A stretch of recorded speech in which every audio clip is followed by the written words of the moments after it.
You're out. Don't come back. We're moving on without you. That was my mother's voice.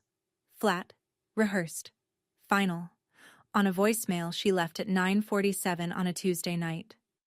No argument beforehand, no warning.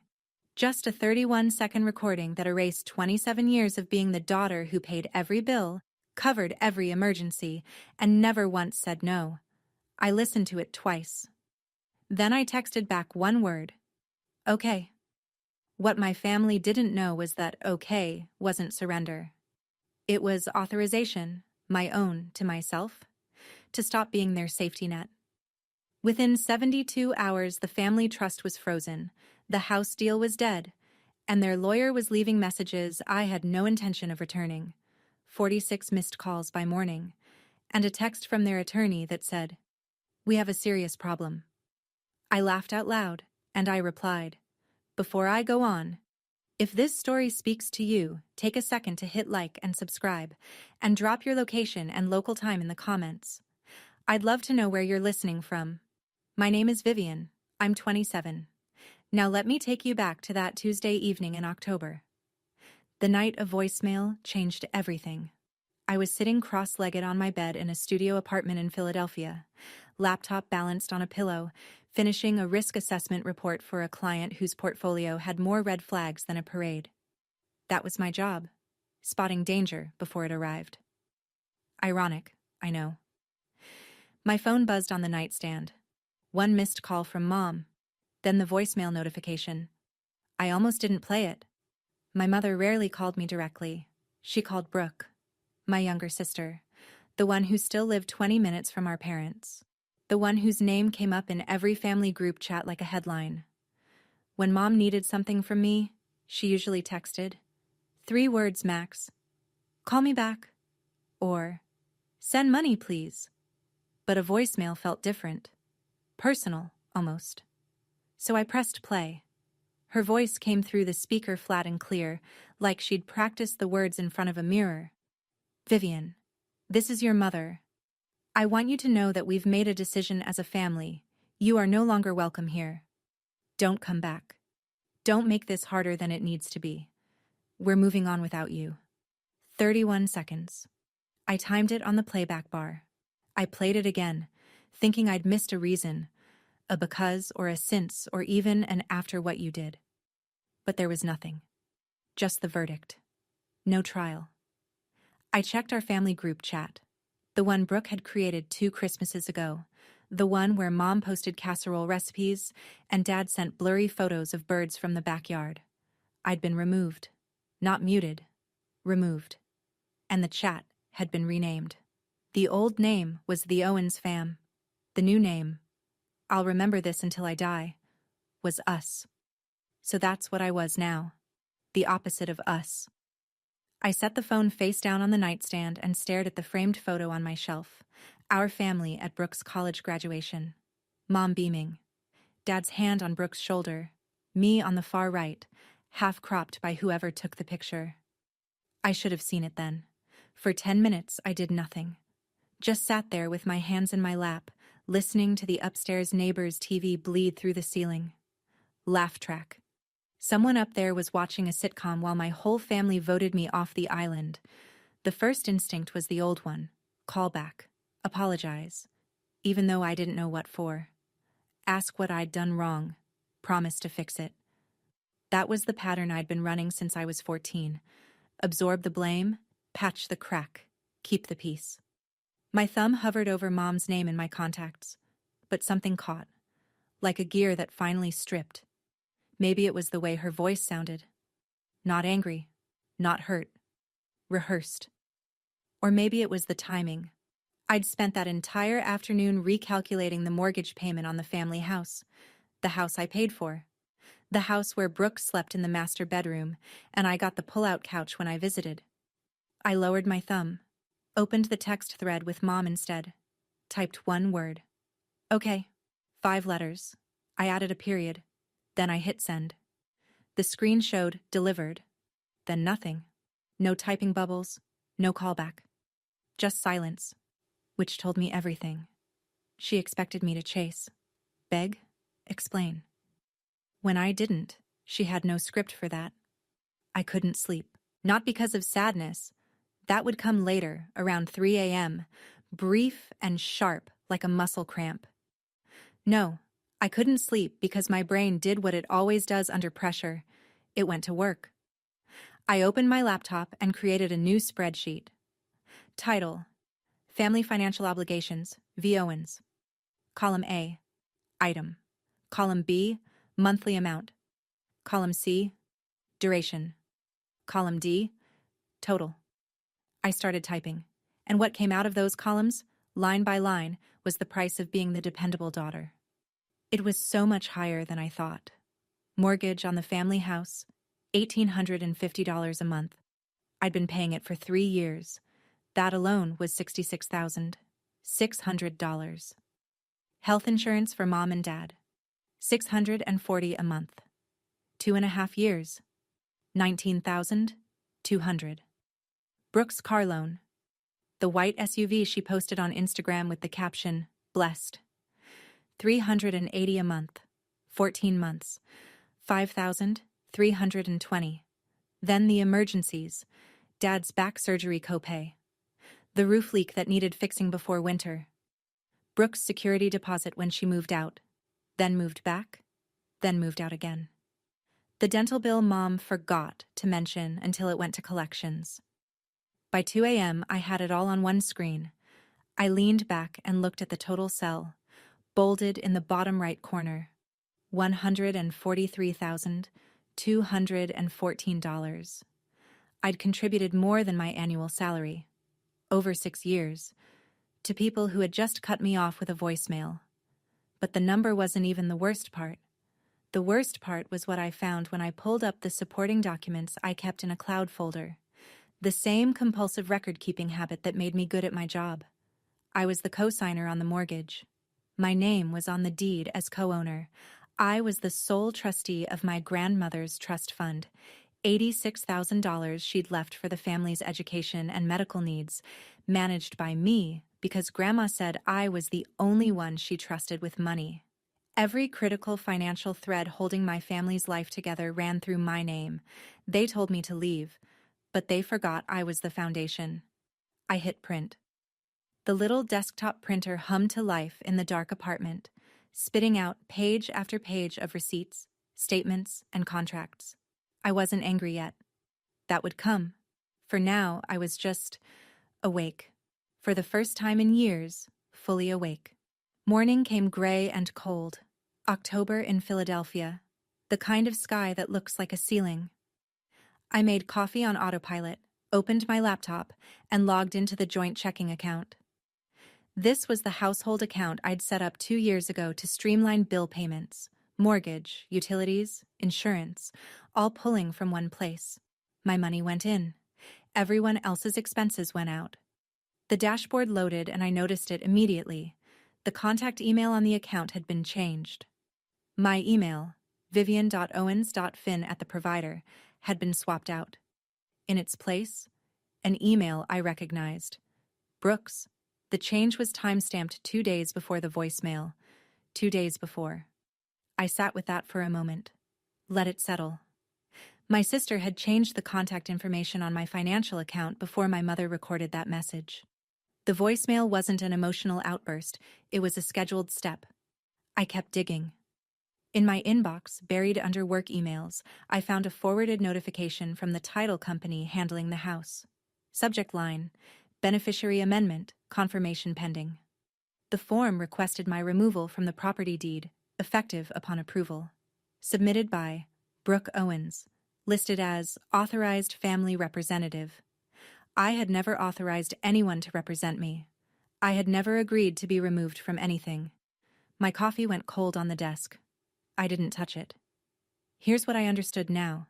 Sitting in that gray morning light with my laptop glowing and my phone still face down from the night before. Brooke didn't want me out of the family. That was just the cover story. She wanted me off the paperwork, off the deed, off the trust, off every document that proved I'd built what they lived in. The voicemail was the distraction. The real theft was happening in the filing system. And there's one thing you need to know about me. I work in risk analysis. I spot fraud patterns for a living. My sister just made the worst bet of her life. To understand what happened next, you need to understand where it started. Not the voicemail. That was the ending. The beginning was quieter. The beginning was a kitchen. I was 14. Brooke was 10. Summer break had just started, and our parents sat us down at the dining table to explain the plan. Brooke would go to art camp. 4 weeks, $300. I would stay home and watch her during the mornings before camp started and after she got back. Cook lunch, do laundry, make sure the house didn't burn down while Mom and Dad worked. I asked if I could go to math camp. There was a program at the community college, free for students with qualifying grades. I qualified. Mom shook her head. Someone has to be here for your sister. But it's free, I said. Vivian, you're the older one. You understand. I understood. I understood that Brooke got summers and I got responsibilities. That my grades weren't a source of pride. They were a forecast of future income. When I made honor roll that fall, Mom's only comment was, "Good. Keep it up. One of you needs to make real money someday." Not, "I'm proud of you." Not, "You deserve this." Just, "You'll be useful later." And when Brooke bombed her 6th grade finals that same year, the whole house rallied. Dad took her for ice cream. Mom sat with her for an hour, stroking her hair, saying, "You're more than a test score, baby." I was in the next room. I heard every word. Nobody said anything like that to me. Not because I was failing, but because I never needed comfort. I was the strong one, the steady one, the one who could handle it. Mom told me that once, directly. Phone call, sophomore year of college. I'd mentioned feeling overwhelmed. She said, "You're the strong one, Vivian. Brooke needs me more." 7 words. I carried them like a brick in my chest for a decade. My first real paycheck arrived on a Friday in June, the summer after I graduated. 21 years old, student loans already accruing interest, starting salary at a mid-sized consulting firm that expected 60-hour weeks. I felt proud for about 4 hours. Mom called that evening. Dad had thrown out his back at work. Not workers' comp eligible because he was technically a subcontractor. Hospital bill, $2,000. Could I help? I sent it that night. Didn't hesitate. 3 weeks later, Brooke needed a security deposit for her first apartment, $1,200. She was 17, about to turn 18, heading to cosmetology school. I asked Mom carefully, "Does Brooke have any savings?" The silence on the other end was a weapon. Then, "She's your baby sister, Vivian. She's starting out. How can you even ask that?" I sent the $1,200. My own student debt, $38,000, sat untouched. No one asked about it. No one offered. It wasn't even a topic. The assumption was simple. Vivian's fine. Vivian handles things. Vivian doesn't need help because Vivian never asks for it. That first year out of school, I sent home close to $14,000. Not in a lump sum, in cuts. A few hundred here, 1,000 there. Always urgent. Always. Just this once. Just this once became every month. They never said thank you. I don't mean they forgot once. I mean the words were never spoken. Not in text. Not on the phone. Not at Thanksgiving when I flew home on a budget airline and ate dinner at the table I'd financially rebuilt. My birthday that year? Mom forgot. She posted a throwback photo of Brooke on Facebook that same week. Brooke's birthday 2 months later? Party at the house. I was asked to order the cake and pay for it. The last month of that year, I ate ramen for 9 days straight because my checking account was empty. I didn't tell anyone. Because if I had, Mom would have said I was being dramatic. And I believed her. That's the part that hurts the most. 3 years before the voicemail, Mom called with what she described as a family opportunity. She and Dad wanted to buy a house, a 3-bedroom outside the city, quieter neighborhood, better schools nearby for whenever grandkids come. She said it like a dream they'd earned. The reality was simpler. Their credit was destroyed.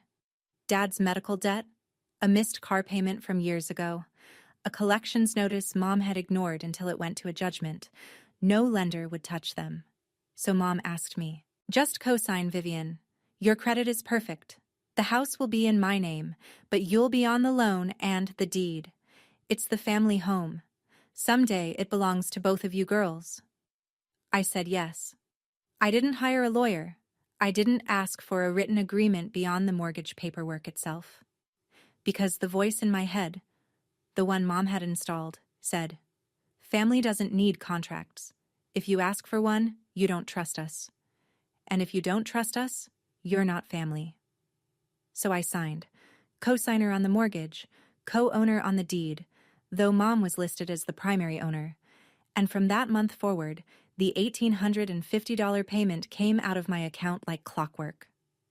Brooke moved in immediately, took the largest bedroom, decorated it, posted photos, home sweet home.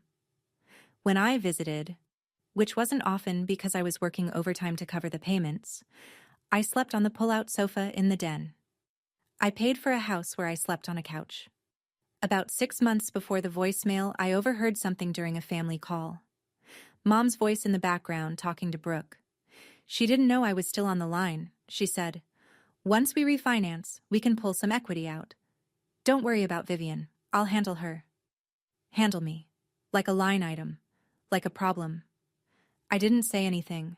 I told myself I'd misheard, but my hands were shaking when I put the phone down, and the spreadsheet I'd been working on blurred in front of me. My grandmother, Mom's mother, died 4 years ago. Lung cancer, fast and cruel. She went from diagnosis to funeral in 11 weeks. But Grandma was sharp until the very end. 2 months before she passed, she updated her trust. $86,000, set aside for the family's education and medical expenses. And she named one trustee to manage it. Me. Not Mom. Not Brooke. Me. I remember the lawyer reading it out and Mom's face going still. She didn't argue. Not then. Not in front of the attorney. But later, in the car, she said, "Your grandmother didn't understand how things work. That money should be managed by the family, together." "I am the family, Mom." She didn't answer. The trust sat quietly for 3 years. Then Brooke came calling. She wanted $15,000 for a business venture. An online resale shop she'd seen someone run on social media. No business plan. No projections. Just vibes and a link to a wholesaler. I said no. Not to hurt her, because the trust terms were specific. Education, medical, not startup capital for an idea with no structure. Brooke cried. Of course she did. She called Mom. Mom called me. Your grandmother would have wanted to help Brooke. You're being controlling. I'm following the trust document, Mom. That's literally my legal job.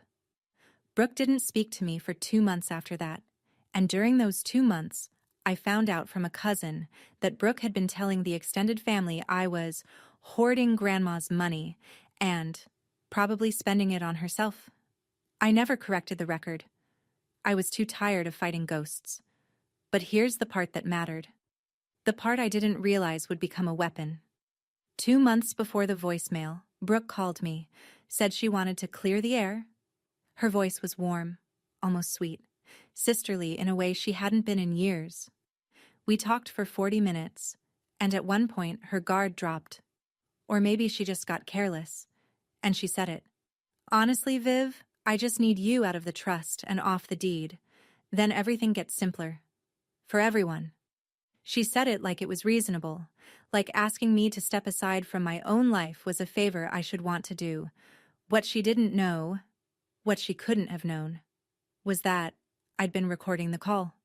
Not to trap her. I record important calls as a professional habit. My app flags any call over 10 minutes with a family contact and auto records with a disclosure tone at the start. Brooke either didn't hear it or didn't care. I saved that file in 3 places: cloud, USB, an email to myself with the subject line, just in case. Lying in bed that night, I kept circling back to one question. Why did Brooke need me gone so badly? We grew up in the same house. I made her lunch when Mom worked late. I co-signed her first car. And somehow, I became the enemy in a story she wrote without telling me. I still don't fully understand it. Maybe you do. If you've ever been the reliable one who got repaid with betrayal, why do you think they do it? Drop your take in the comments. Wednesday morning, 2 days after the voicemail. I walked into the office looking like I'd slept inside a paper shredder. Marcus Webb noticed before I reached my desk. He was senior to me by 7 years, a CPA with a calm voice and the kind of steady presence that made clients feel safe handing over their ugliest numbers. We'd worked on a dozen audits together. He was not the type to pry. But that morning, he pried. I'd gone to the break room for coffee, and when I came back, Marcus was standing near my desk. Not sitting, standing, like something had stopped him mid-step. My laptop screen was still open. The spreadsheet was still up. Family Financial Obligations, V. Owens. The total was bolded at the bottom. He looked at me, then at the screen, then back at me. Viv. His voice was low. I don't want to overstep. But that spreadsheet? Is that money you're owed or money you gave away? I could have lied. Could have said it was a client file, a mock-up, a template. But I was running on 4 hours of sleep and the fumes of a decade's worth of being fine, and something in the way Marcus asked, direct, no judgment, no filler, cracked the seal. I told him, not everything, just the outline, voicemail, removed from the group chat, the house, the trust, the number. Marcus didn't react the way most people do. He didn't gasp or shake his head or say, "That's terrible." He went quiet. And when Marcus goes quiet, it means he's calculating. 10 seconds passed. Then he said something that rearranged the furniture in my head. "Vivian, I've been where you are. Different details, same architecture. My father pulled something similar when I was 29, and the thing I wish someone had told me sooner is this. You don't need to call them back. You need to call a lawyer." He wrote a name on a sticky note and slid it across my desk. Janet Aldridge, real estate and trust attorney, a Philadelphia number. I looked at the sticky note, then at Marcus. She's good? She's the one who kept me from losing my house. I put the note in my wallet. It stayed there for exactly 7 hours, the time it took for me to find what I found next. That evening, I sat down with every document I had and went through them the way I'd go through a client's portfolio, line by line, looking for what didn't match. I pulled up the email from the title company again, the one requesting my removal from the deed. I'd noticed it that first morning but hadn't looked closely at the attachment. Now I opened it. The form was standard. A beneficiary amendment request. At the bottom, 2 signature lines. One for Donna Owens, primary owner. One for Vivian Owens, co-owner. Both lines were signed. I zoomed in on my signature, and my stomach went cold. It was close. Someone had studied my handwriting. The slant was right, the size was right, even the little tail I leave on the N in Vivian was there. But the O in Owens was wrong. I write my capital O with an open loop, a habit from years of signing financial documents quickly. This O was closed, sealed shut. A small thing, the kind of thing only I would notice. But I noticed. Someone had forged my signature to remove me from the deed of a property I'd paid over $66,000 toward. I checked the submission details on the form, submitted electronically by Brooke Owens, authorized family representative. Submission date: 3 days before the voicemail. 3 days before. I sat back in my chair and let the timeline build itself. First, Brooke submits the forged document to remove me from the deed. Then, she changes the contact email on the joint account. Then, only then, Mom sends the voicemail. This wasn't a family falling apart in the heat of the moment. This was a sequence, a plan. Step 1, Step 2, Step 3. My removal from the paperwork first, then my removal from the family, so I wouldn't be looking at the documents while they pushed me out the door. My sister didn't just betray me, she ran a project plan. And in my line of work, a project plan leaves a trail. I called Janet Aldridge the next morning. Her assistant put me through in under 3 minutes once I mentioned the words forged signature and pending title amendment. Janet's office was in a converted brownstone near Rittenhouse Square, bookshelves floor to ceiling, a glass desk that reflected the overhead lights, and a chair so firm it seemed designed to keep clients focused. She offered me water. I declined. I didn't want to be comfortable. I wanted answers. I placed the folder on her desk. Everything. Mortgage contract, deed, the forged amendment form with both signatures, the email from the title company, the spreadsheet, $143,000, itemized, and the bank notification showing Brooke had changed the contact email on the joint account. Janet went through each page the way a surgeon reads a scan. Slowly, no expression, glasses halfway down her nose. She laid the forged signature next to my real one from the original mortgage contract and studied the two side by side. Then she took off her glasses and looked at me. "Miss Owens, you have 2 problems and 1 advantage." She tapped the forged form. "Problem 1. Someone committed fraud using your identity. The signature discrepancy alone could support a forgery claim." She tapped the title company email. "Problem 2. A refinance is pending on a property you co-own, without your knowledge or consent." "Both are serious." She paused. "Your advantage is straightforward. You're the co-signer. You're the co-owner. You're the sole trustee of a family trust. Nothing, not the refinance, not the title change, not a single dollar from that trust, moves without your actual signature. And your actual signature is the one thing they couldn't get."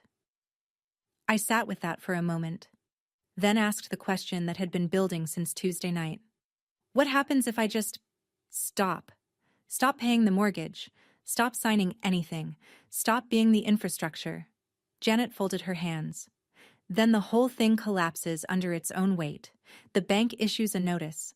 The refinance dies. The trust stays locked. All of it. Every financial arrangement they depend on stalls until you decide otherwise. She let that land. Then added, almost gently, "There's one more thing you should know. A forged signature on a deed amendment isn't just a civil matter. In Pennsylvania, that can be charged as a felony. I'm not saying you need to go there, but you should know you could." My chair suddenly felt a lot less uncomfortable.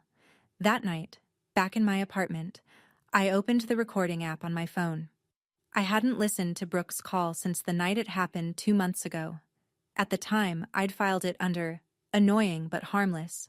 Just Brooke being Brooke, trying to get what she wanted with a soft voice and a sideways ask. Now, with everything I knew, it sounded completely different. I put my earbuds in and hit play. Brooke's voice filled my head, warm and casual, the way she gets when she wants something but hasn't asked for it yet. "I'm just saying, Viv, you're so busy all the time. You've got your career, your apartment, your whole life up there. Wouldn't it be easier if you just stepped back a little? Let Mom handle the trust stuff. And the house, honestly, if your name wasn't on it, you wouldn't have to worry about the payments anymore. That'd be a relief, right?" I remembered thinking, at the time, that she was being clumsy but not malicious. Just Brooke, trying to simplify her world. Then came the line, minute 32 of the recording. "I just need you out of the trust and off the deed. Then everything gets simpler. For everyone." I paused it, rewound, played it again. "I just need you out of the trust and off the deed." Need, not want, not, "It might be nice if," need. She'd told me exactly what she was going to do. She'd said it out loud into a phone that was recording, after an app disclosure tone she either ignored or didn't hear. And then, when I didn't volunteer to disappear, she forged my name and had Mom deliver the eviction notice disguised as a family decision. I saved the file again. Cloud, USB, email to myself. 3 copies. Because in my family, the truth has a habit of going missing. I didn't know yet when I'd use it, or how, but I knew this. That recording was the one card Brooke didn't know I held, and I was going to wait for exactly the right table to play it on. Friday afternoon, Janet's office. I sat across from her with a legal pad I'd filled on both sides. She had a matching one. "Let's walk through this," she said, "step by step. What you can do, what's within your rights, and what the consequences will be. For them, and for you." Step 1. Notify the bank that the deed amendment form was submitted with a forged signature. Janet would send a formal letter with supporting evidence. My real signature from the original mortgage versus the fake on the amendment. The bank would be legally required to freeze the refinance transaction pending investigation. Step 2. As sole trustee of Grandma's trust, I had full authority to freeze all distributions. No court order needed. No approval from any family member. One signature from me, one phone call to the trust management institution, and $86,000 goes into lockdown. Step 3. Stop the automatic mortgage payments. I was the cosigner, not the primary borrower. Donna was the primary. If I stopped paying, the obligation reverted entirely to her, and her credit score couldn't support the loan on its own. The bank would issue a formal notice within 30 days. If she couldn't catch up or refinance independently, the foreclosure clock would start. Step 4. Janet sends a cease and desist letter on my behalf, notifying the family that I was withdrawing from all shared financial obligations effective immediately. I listened to each step, nodded at each one, then asked the question my gut wouldn't let go. If they lose the house... Janet didn't blink. "Vivian, they told you to leave. You're leaving. You're not taking the house from them. You're removing yourself from a loan they can't service without you. If that causes a collapse, the structure was never sound." I picked up the pen and signed the authorization letter. The pen felt heavier than it should have. Not because I doubted the decision. Because I knew. Once that ink dried, there was no undoing it. No quiet resolution, no late-night phone call that puts everything back in the drawer. This was the sound of a bridge I didn't burn. I just stopped being the bridge. Monday morning, I drove to the bank that managed Grandma's trust during my lunch break. The branch was quiet. A few customers at the teller windows, soft music I couldn't name, the hum of fluorescent lights. I sat down with a trust officer named Dan, a pleasant man with a blue tie and a pen. He clicked nervously when he talked. I presented my trustee documentation, photo ID, the original trust instrument, a letter from Janet confirming my legal standing. Dan reviewed it all, clicking his pen exactly 14 times. Then he looked up. "Miss Owens, you are the sole trustee on this account. No other signatories, no co-trustees, no secondary beneficiaries with withdrawal authority." Click. "What would you like to do?" "I'd like to place a full freeze on all distributions from this trust, effective immediately. No withdrawals, no transfers, no disbursements until I authorize them in writing." He blinked. "Any particular reason?" "I have concerns about potential unauthorized access. I'd like to conduct a review of all activity before allowing any further movement." That was language he understood. He typed for 2 minutes, printed a form, slid it across the desk. I signed it. $86,000.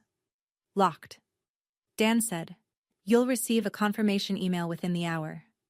No one else will be able to access these funds without your written authorization and a notarized release."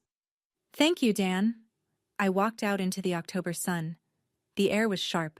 Leaves were turning. I stood on the sidewalk for a moment and felt something I didn't expect. Not triumph, not satisfaction. Lightness.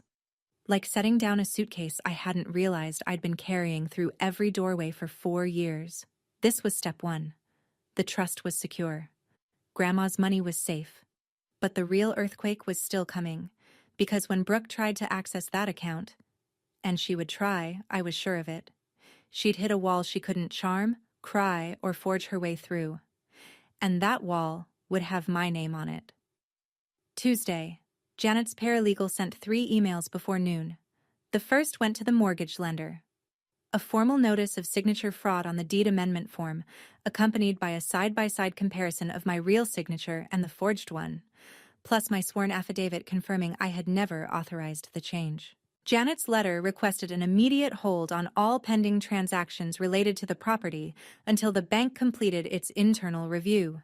The second email went to the same lender, notifying them that I, as co-signer, was terminating my automatic payment authorization effective the next billing cycle.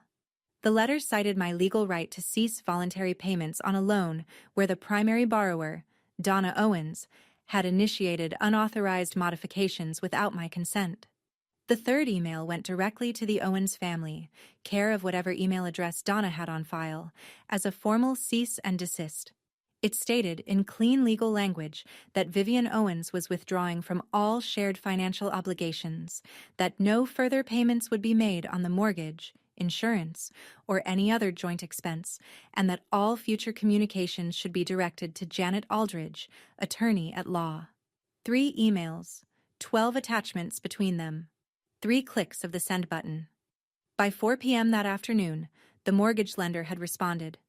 The refinance transaction was frozen, pending a fraud investigation. The deed amendment was flagged. No changes to the property title would be processed until further notice. I sat in my car in the parking garage after work. Engine off, hands on the wheel. They were shaking, not from fear, from the strange vertigo of doing something irreversible. In 48 to 72 hours, those letters would land. Mom would find out the mortgage payment didn't come. The refinance was dead. The trust was locked. The insurance cancellation notice would arrive within 30 days. Every single safety net I'd built under them, every invisible thread of money and signatures and reliability, was gone. Not cut. Just released.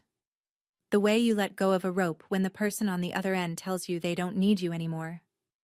I turned the key, pulled out of the garage, drove home through Philadelphia traffic with the windows down, cold air filling the car, and waited for my phone to start ringing.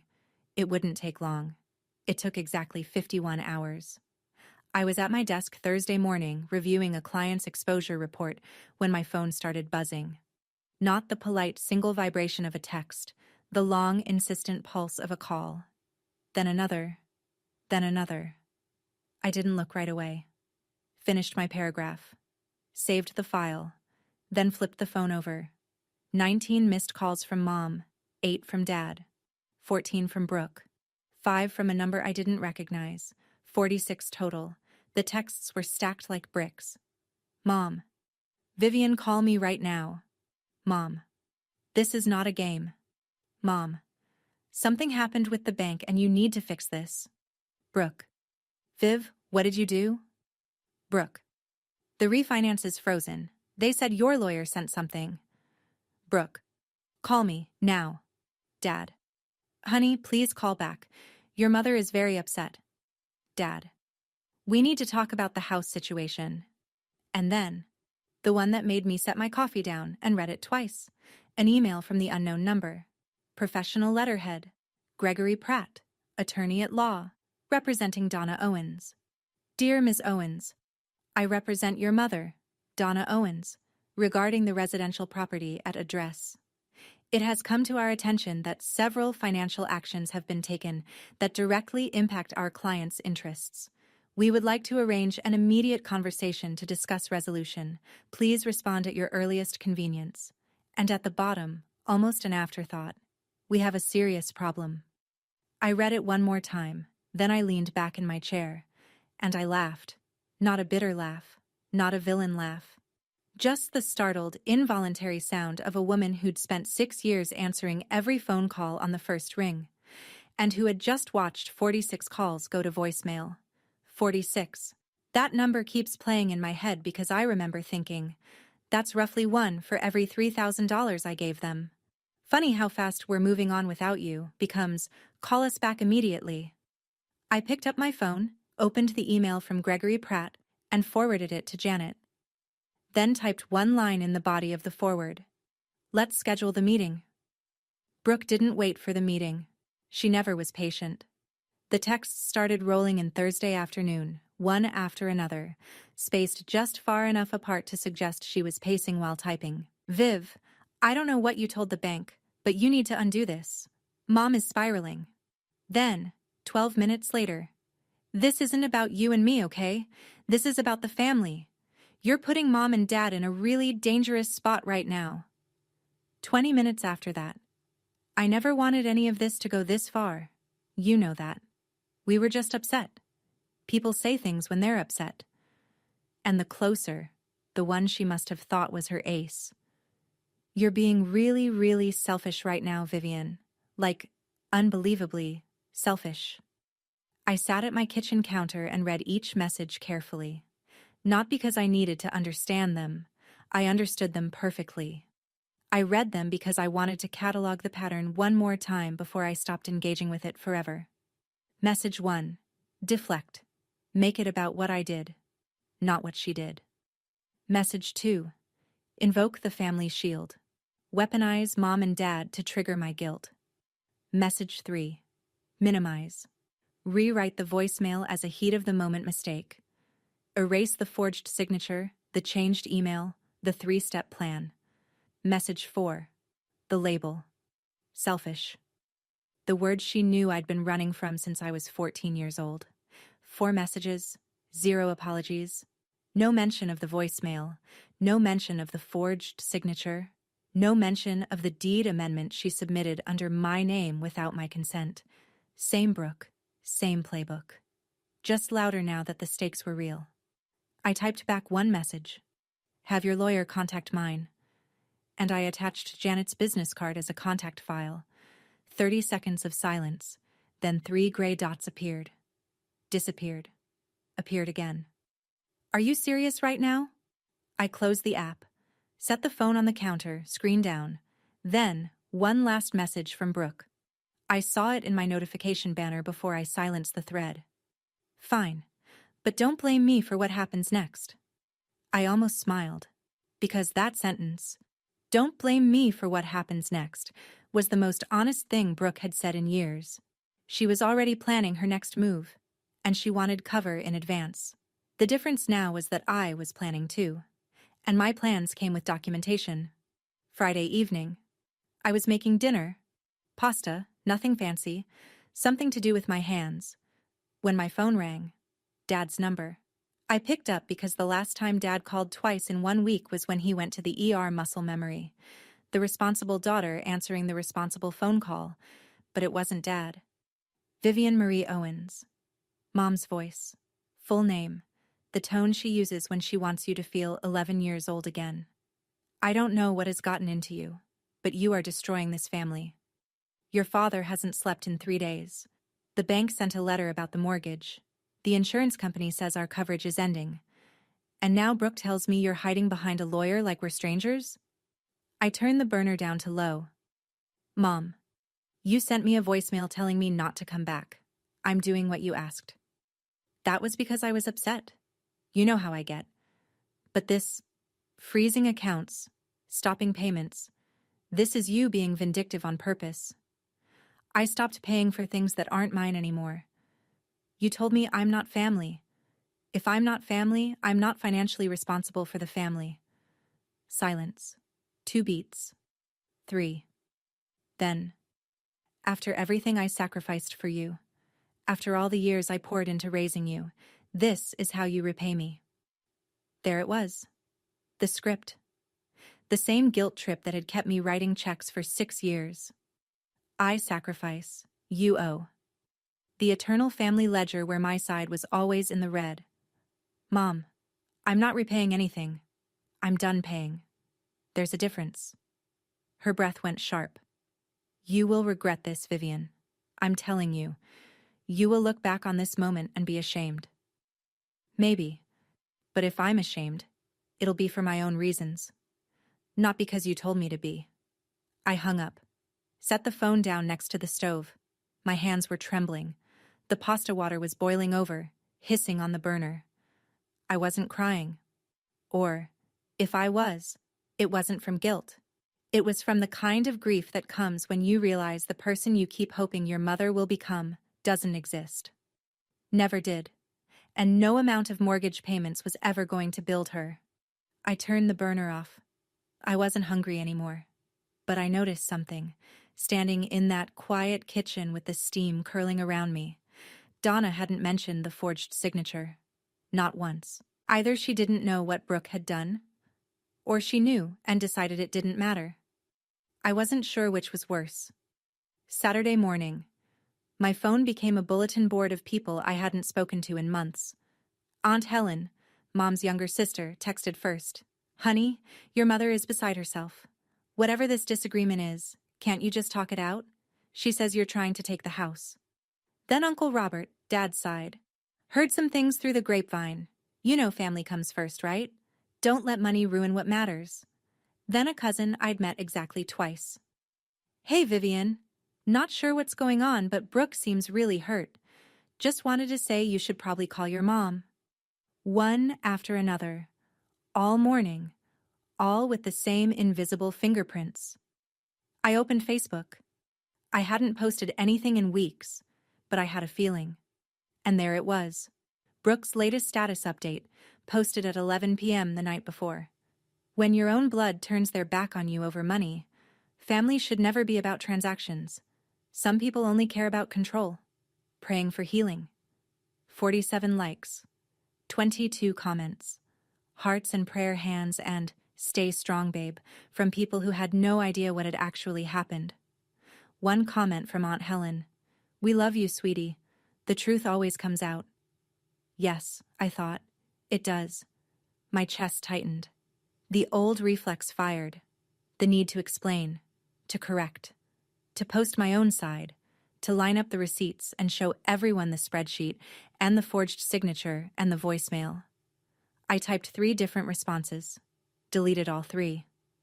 Then I remembered what Marcus had told me over coffee 2 days earlier, when I'd admitted I was terrified of being the villain in Brooke's narrative.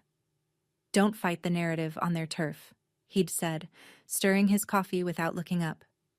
"Bring the truth to the right room." The right room. Not Facebook. Not a group chat. Not a phone call where Mom can hang up when the facts get uncomfortable. A room with a table, with lawyers, with documents, where crying doesn't override evidence and I'm the victim has to compete with timestamps. I closed Facebook, opened my email, wrote to Janet. "I think it's time for the meeting, all of them, face to face, with everything we have." Janet replied in 11 minutes. "Agreed. I'll coordinate with Pratt. Friday, my office." 5 days. 5 days until every story Brooke had ever told would have to survive a conference table. I set my phone on the kitchen counter and poured myself a second coffee. My hands were steady. Monday afternoon. Janet called me from her office on speakerphone so I could listen. She'd reached Gregory Pratt. The conversation was polite the way a chess game is polite. Controlled moves, measured language, nothing wasted. "Mr. Pratt, I represent Vivian Owens. As you know, my client is co-signer on the mortgage and co-owner on the deed for the property your client occupies. She's also the sole trustee of the Margaret Owens Family Trust." "I'm aware of the financial arrangements," Gregory said. His voice was careful, lawyerly. "Then you should also be aware that a deed amendment form was submitted to the title company bearing my client's signature, a signature my client did not provide. A side-by-side analysis shows clear discrepancies. The bank's fraud department has flagged the document and frozen the pending refinance." Silence. I counted. 1, 2, 3, 4, 5, 6, 7, 8. 8 seconds of dead air from a man who bills $400 an hour. "Are you saying," Gregory said slowly, "that my client submitted a forged document?" "I'm saying a document bearing a signature my client did not execute was submitted under her name. The title company and lender have both been notified. The bank's investigation is proceeding independently of our office." More silence. Then Gregory's voice, noticeably tighter. "I'll need to confer with my clients about this. I'd recommend doing that soon, Mr. Pratt, before the bank's fraud division does it for you." The call ended with a date confirmation for Friday. Janet hung up and turned to me. His pause told me everything. He didn't know about the forged signature. She folded her hands on the desk. "That means either your mother didn't tell her own lawyer or your mother didn't know. If Donna didn't know, then Brooke did this on her own. And didn't tell anyone." "She told one person," I said. "Me," on a recorded call. Janet's eyes narrowed, not in suspicion, in something closer to satisfaction. Friday's going to be very interesting. Wednesday evening, I was cleaning up after dinner, dish in the sink, water running, when my phone rang. Dad. Actually, Dad this time. Vivian. His voice was the quietest I'd ever heard it. Not angry. Not the rehearsed authority he sometimes borrowed from Mom. Just tired. The kind of tired that lives in the bones. Hi, Dad. The lawyer, our lawyer, called today. He said there's a problem with the house paperwork. Something about a signature that doesn't match. He paused. I let the pause stretch. The water was still running in the sink. He says someone may have signed your name on a form. That's correct. Do you... Another pause. I could hear him breathing. Do you know who did it? You should ask Brooke. The breathing stopped. Brooke? The form was submitted under her name, Dad. Authorized family representative. She submitted it 3 days before Mom sent me that voicemail. Silence. Long enough that I checked whether the call had dropped. It hadn't. The seconds counter was still ticking. You're sure about this? I have the submission records. My lawyer has the signature comparison. The bank has flagged it for fraud investigation. Yes, Dad. I'm sure. I heard something through the phone. A chair creaking. Like he'd sat down hard. Or maybe it was his knees. Let me talk to your mother about this. And there it was. The sentence he'd said 100 times across my lifetime. Let me talk to your mother. The eternal deferral. The man who never quite got around to having his own opinion before clearing it with Donna first. Dad, I'm not calling for permission. I'm not asking you to fix it. You asked me a question and I answered it. If the family wants to resolve this, it happens Friday. Janet's office. With documentation. Vivian, I love you, Dad, but I'm done talking through walls. I hung up. The water in the sink had gone cold. I dried my hands and stood in the kitchen for a long time. What struck me wasn't anger. It was something sadder. The sound of my father realizing, at 59 years old, that the wrong daughter had been telling the truth all along, and that he'd spent decades choosing not to check.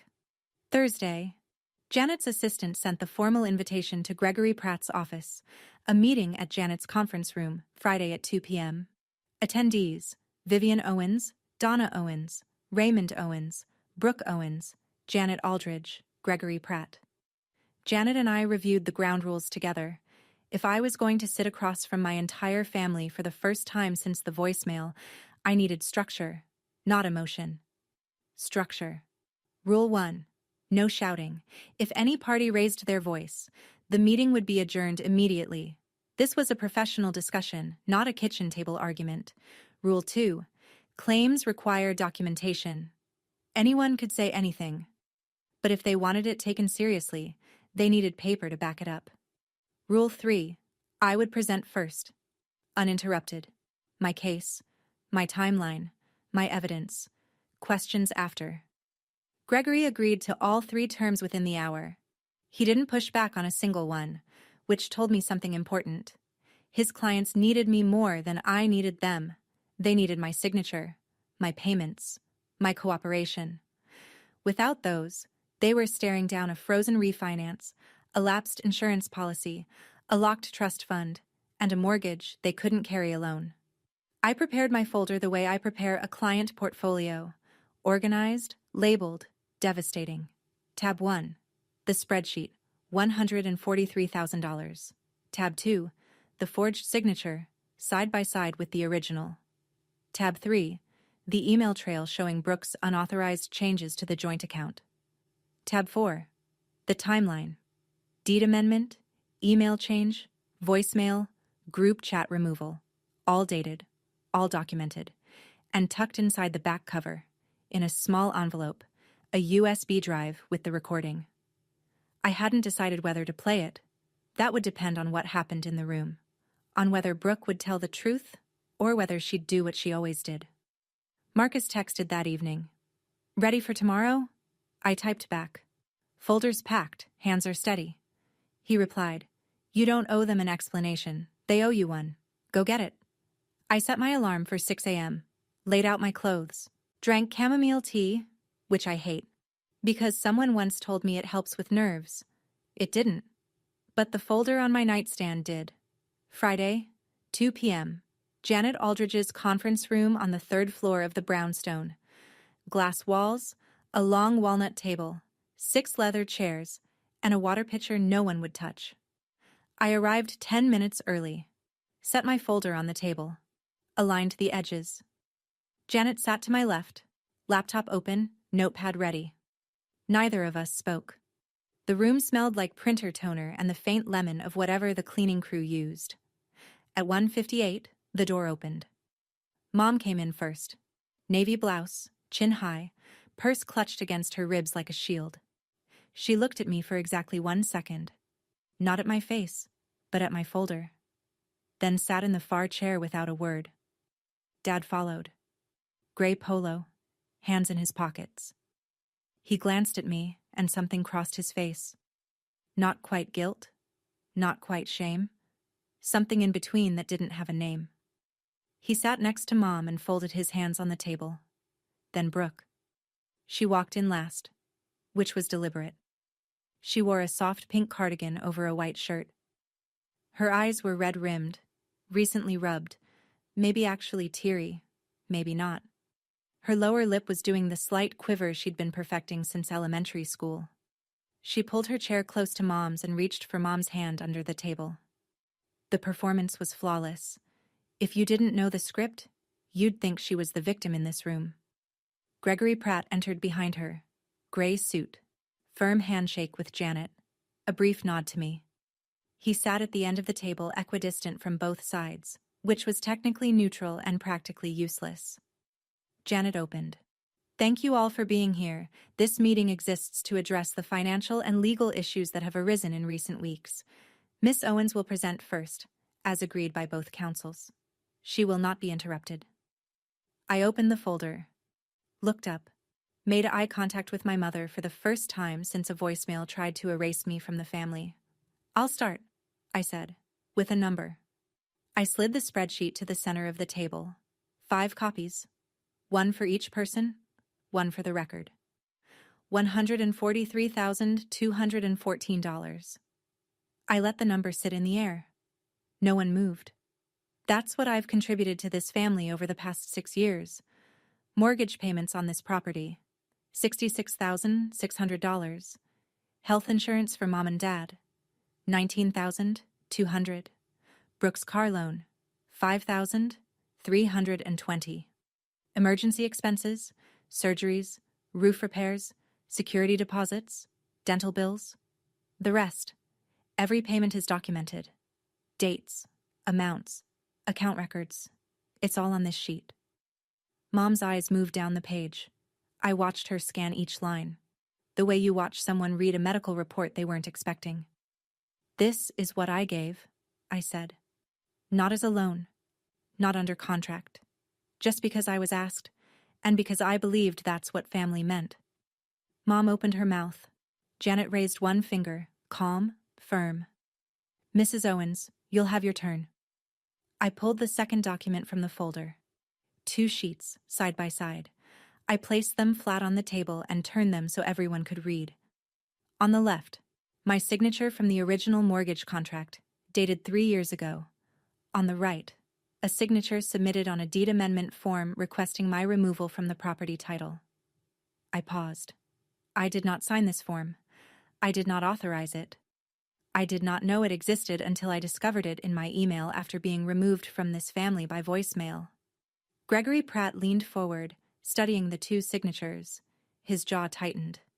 The form was submitted electronically, I continued, by Brooke Owens, listed as Authorized Family Representative. 3 days before the voicemail. The room shifted. Not a sound. More like a barometric change. Dad's hand moved to his forehead. Gregory sat back in his chair, slowly. Brooke's grip on Mom's hand tightened. And Mom looked at the signatures, then at me. Then, for the first time since she walked into this room, at Brooke. What is this? She said. Someone forged my signature, I said, To steal my share of a house I paid for. I didn't say who. I didn't have to. Every eye in the room had already turned. Brooke let go of Mom's hand. That's insane. I didn't forge anything. Her voice climbed. Vivian is doing what she always does. She's manipulating the situation. She's making herself the victim because she can't handle that I didn't raise my voice. I didn't need to. Brooke. One word, flat, quiet. It cut through her sentence like a blade through paper. Before you finish that thought, I want you to hear something. I reached into the back cover of the folder, pulled out the small envelope, and removed the USB drive. Janet's laptop was already connected to a speaker on the table. I plugged it in, found the file, and hovered the cursor over the play button. This is a recording of a phone call between you and me, 2 months before the voicemail. The call was disclosed at the start. My app plays an audible notification tone. If you'd like to dispute its authenticity, Mr. Pratt can have it verified. Brooke's face went white. Not red. White. The kind of white that happens when blood retreats from the surface.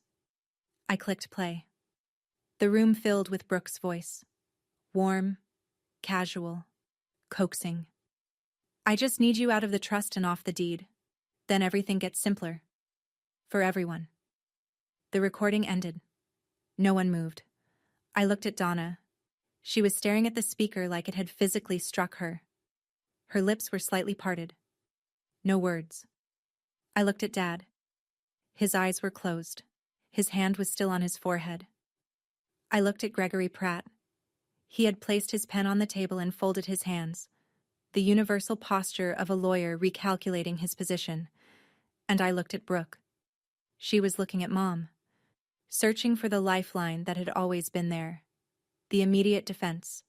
She didn't mean it. The instant redirect of blame onto me. Mom didn't look back. 15 seconds of silence.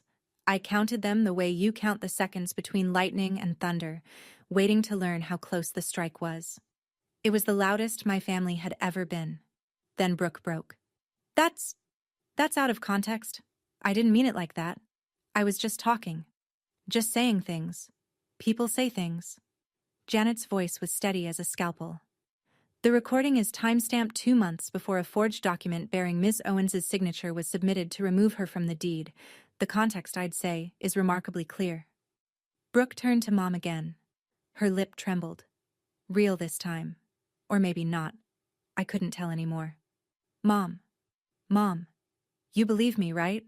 She's twisting everything. She always does this. Donna Owens did not look at her younger daughter.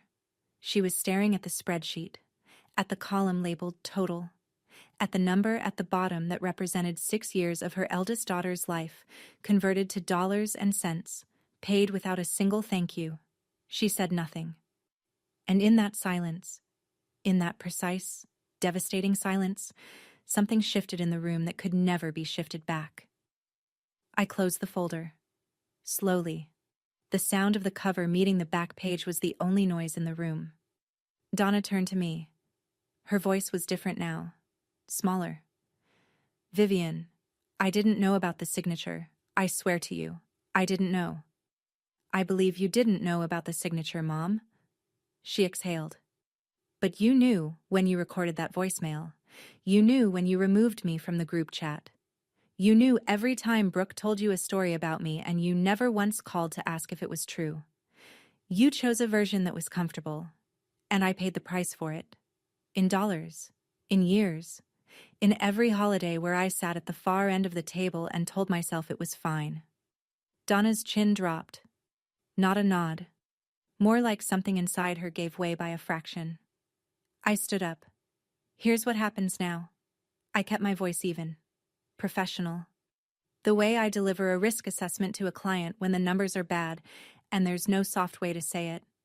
The trust will be transferred to a professional management firm. I'm stepping down as trustee, but the terms Grandma set will be enforced. Education and medical only, no exceptions. I looked at the table. I'm withdrawing as co-signer on the mortgage. You have 60 days to find alternative financing or make a decision about the property. I will not make another payment. I looked at Gregory Pratt. Regarding the forged signature, I won't be filing a criminal complaint. This time. But every document, every recording, every communication has been preserved and is held by my attorney. I looked at Brooke. She was staring at the table, cardigan pulled tight around her. The red-eyed performance finally collapsed into something real. Or at least, something closer to it. Brooke, I don't hate you. But I don't trust you. And I don't have to. I picked up my folder, nodded once to Janet, walked to the door. Dad's voice, cracked and low. Vivian. I paused with my hand on the handle, didn't turn around. 60 days, Dad. Use them well. The door clicked shut behind me. My heels echoed down the hallway, steady even, unhurried. I didn't look back. Not because I was angry, because there was nothing behind me I hadn't already said. Walking to my car afterward, I wondered if I should have handled it differently, been softer, given them more time, tried one more phone call before pulling everything. Part of me still wanted to believe a conversation could have fixed this, but every conversation for 6 years had ended the same way. Me apologizing for someone else's lie. Would you have given them another chance? Or would you have walked out of that room the same way I did? Tell me. I genuinely want to know. 72 hours after the meeting, the pieces fell exactly where gravity said they would. The house. Without me as co-signer, the family's refinance was permanently dead. The bank sent a formal notice. Donna Owens had 90 days to either resume full mortgage payments on her own, secure a new co-signer with qualifying credit, or face the beginning of foreclosure proceedings. Donna's credit score couldn't carry the loan solo. Not even close. The trust. Transferred to a licensed fiduciary firm in Philadelphia within 1 week of the meeting. Every dollar accounted for. Every withdrawal now subject to third-party review against Grandma's original terms. Brooke couldn't charm, cry, or forge her way to a cent of it. The insurance.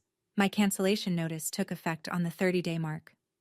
Mom and Dad's health coverage lapsed on a Wednesday. By Thursday, Donna was on the phone with the marketplace, learning for the first time what insurance costs when someone else isn't paying for it. Nearly double what I'd been covering. The lawyer, Gregory Pratt, formally withdrew from representing the Owens family 10 days after the meeting. His letter to Donna cited irreconcilable factual discrepancies, polished legal language for "your daughter committed fraud and you didn't tell me." They were now without counsel, and the social narrative, the one Brooke had built so carefully on Facebook, began to crack. Aunt Helen called Mom after the meeting and asked pointed questions. A cousin on Dad's side texted me directly. "I heard there were forged documents. Is that true?" I didn't respond. I didn't need to. The facts were doing their own press tour. None of this was revenge. I want to be clear about that. I didn't engineer a collapse. I removed myself from a structure that was only standing because I was holding it up. When I let go, it did what any unsupported structure does. It buckled. Not because I pushed it, because it was never built to stand on its own. 3 weeks after the meeting, a Sunday afternoon. I was reading on my couch, an actual book, paper pages, no screen. When Dad called. His voice was thinner than usual, like someone had stretched it over too many sleepless nights. "Vivian, I've been meaning to call." "Hi, Dad. I want to say, I'm sorry, I know I should have said it sooner. I should have asked questions when your mother sent that voicemail. I should have looked at the paperwork myself instead of just trusting that someone else had it handled." I waited. Because with Dad, the apology always came with the second paragraph. "But, sweetheart, is there any way you could give us more time with the house? Your mother is looking into options, but 90 days it's not a lot. If you could just extend the co-signer arrangement for another few months, until we figure out." "Dad." He stopped. I heard the apology. I appreciate it. I do. But I also heard the but. You're not calling because you're sorry. You're calling because the family needs my signature again. Silence. Then quietly, "Both, Vivian. It's both." "Maybe it is, but the answer is the same. The 60 days I gave at the meeting are still in effect. Nothing changes. Your mother is terrified of losing the house. Then Mom should talk to a financial advisor, not to me. More silence. Then the thing that hit hardest. Not his words, but the sound of his exhale. Long, deflated. The sigh of a man who knows he's asking the wrong daughter to fix a problem the other daughter caused but lacks the spine to say it out loud. I understand, he said finally. Dad? Yeah. I love you. That hasn't changed, but love doesn't mean I light myself on fire to keep someone else warm. Not anymore. He hung up without saying goodbye. Just a click, and then nothing. The same abrupt silence that had been his answer to every hard question my entire life. I set the book down, stared at the ceiling. He'd apologized and asked for a favor in the same breath. And the worst part was that I think he genuinely meant both. The sorry and the ask. He just didn't understand that one cancels out the other. Or maybe he did. And that was the saddest part of all. 3 months later. The leaves were gone. First frost had come and gone. Philadelphia was doing what Philadelphia does in January. Cold, gray, stubbornly alive. I was sitting in a coffee shop near my office on a Saturday morning, laptop open but idle, watching people through the window. A normal Saturday. Unremarkable. And that was the point. For the first time in my adult life, unremarkable felt like a luxury. The mortgage money, $1,850 a month, was going into my savings account now. I had an emergency fund for the first time ever. I was paying down my student loans ahead of schedule. I'd booked a flight to Portland for a long weekend in February, just because I wanted to see the ocean. I'd never booked a trip just because I wanted to before. Brooke and I hadn't spoken since the meeting. Not a text. Not a voicemail. Not even a like on a photo. Complete silence. I checked her Facebook once, out of habit. She'd posted a new status. Starting over. No context. No mention of me or the house or any of it. Just the curated version of her life, sanitized for an audience that didn't know the backstory. I scrolled past it and felt nothing. And that nothing, that clean, quiet emptiness where guilt used to live, was the closest thing to freedom I'd ever known. Mom called once, about a month after the meeting. Her voice was different. Not warm exactly, but the sharp edges had been sanded down. She asked how I was. I said fine. She said okay. The call lasted 90 seconds. She didn't guilt-trip me. She didn't ask for money. She didn't mention Brooke. It wasn't healing. It was a ceasefire. And for now, that was enough. Dad texted on my birthday. 3 words. Happy birthday, Vivian. First time in years. No exclamation point. No emoji. Just my name and an acknowledgement that I existed.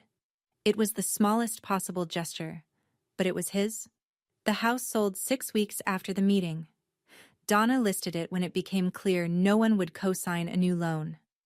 I signed the paperwork to release my name from the deed. The real paperwork, this time, with my actual signature. I didn't take any proceeds from the sale. The deed listed Donna as primary owner and the equity was hers. I'd already calculated the loss. $66,000 in mortgage payments toward a house I never lived in. I wrote it off. Not on my taxes, but in my head. A tuition payment for the most expensive lesson I ever learned. Marcus met me for coffee that afternoon. He slid into the seat across from me, took one look at my face, and said, "How do you feel?" I thought about it. Really thought. "Lighter," I said. Like I put down something I didn't realize I was carrying. He nodded. Didn't say anything else. He didn't need to. For the first time in 6 years, every dollar I earned was mine. Not mine to give away. Not mine to sacrifice. Not mine to use as proof that I deserved a seat at a table I was already paying for. Just mine. Quietly, unremarkably, beautifully mine. I'm not telling you this story so you'll hate my family.